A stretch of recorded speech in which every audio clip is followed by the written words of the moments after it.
Well, I tell you what, you've got to move quickly to catch up with this guy at Ali Pali. When he's not playing first round deciders against John Higgins, he's in the commentary box, he's doing punditry work, and he's getting ready for a quarter-final against Mark Selby.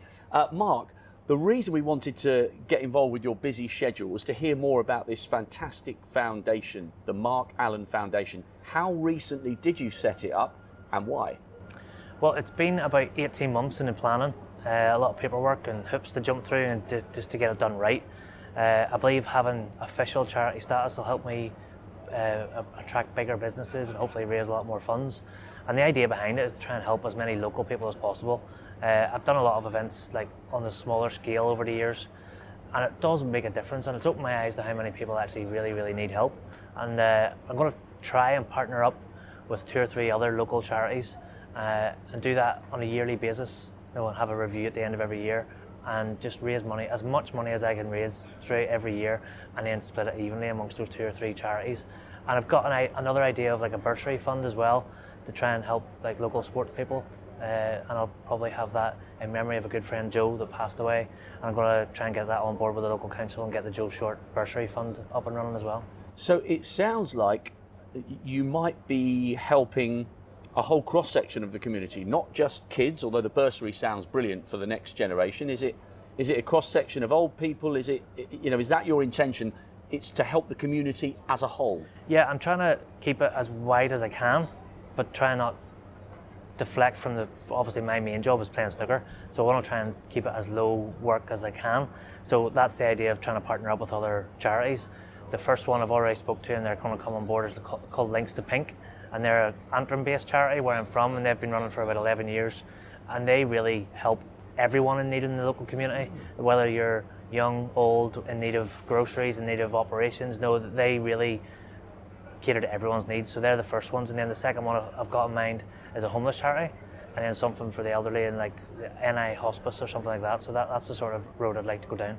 And it is brilliant that you've done that. And I remember just before you had that great run to the final of the Tour Champs, when we had that nuts 9 days where we were all locked in a bubble in Milton Keynes when you played Stephen. I remember talking to you there, and you were saying that you'd been helping to deliver shopping to old people, and you'd been getting involved in the community, when COVID was at its peak. So this is obviously something that's been brewing and building in you over a longer period than just the 18 months it's taken you to get official charity status. Yeah, I've always, for the last 15 years, I've always been involved in different charity events with friends and people like that, and I've raised quite a bit of money amongst all of my friends and family. But I wanted to do something on a grander scale, a bit more of a sort of legacy to leave behind. This isn't something I want to do for the next few years, so something I want to be there long after I'm gone, and hopefully starting it off in the right way and with the sort of publicity that you guys are helping me out with, and World Snooker in particular. Hopefully that helps me build it to something that can be really special going forward. And one of the things that I think has been so great about you is how honest and upfront and up for it you are when it comes to matches, and being honest about what's gone on in your own life.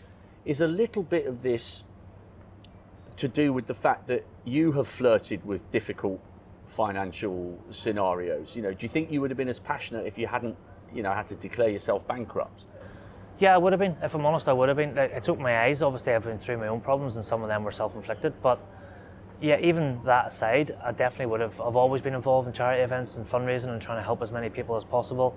And this just helps me do it on a grander scale. That's the way I look at it. And hopefully I can learn from my own mistakes and try and help as many others to avoid those.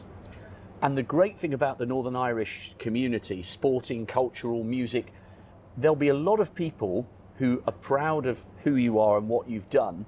So if you pick up the phone a few times, you might find the great and the good of Northern Ireland come out to help you.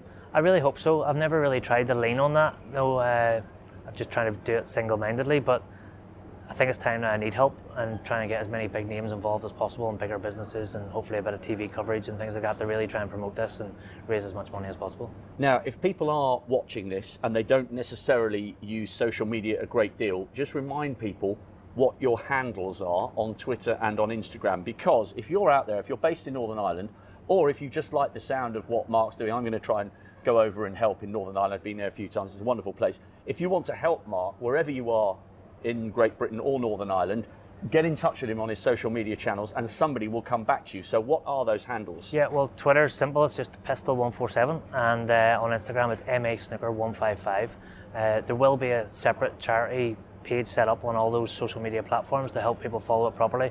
There will be an email address going out very, very soon as well, so all that is coming in good time. But yeah, those two handles will start the ball rolling. I'm really excited, and everyone in the snooker community is really proud of what you're doing. So let's put our heads together and see if we can help you raise a few quid. It will be the least we could do, because each of us in our own way connected to snooker are very fortunate, aren't we? Because we have fun making a good living. Absolutely, I'm very fortunate to do what I get to do for a living, so it's time to give back now. So hopefully as a team we can all come together and raise lots of money. Let's do it. Cheers, Rob. Thank you, mate.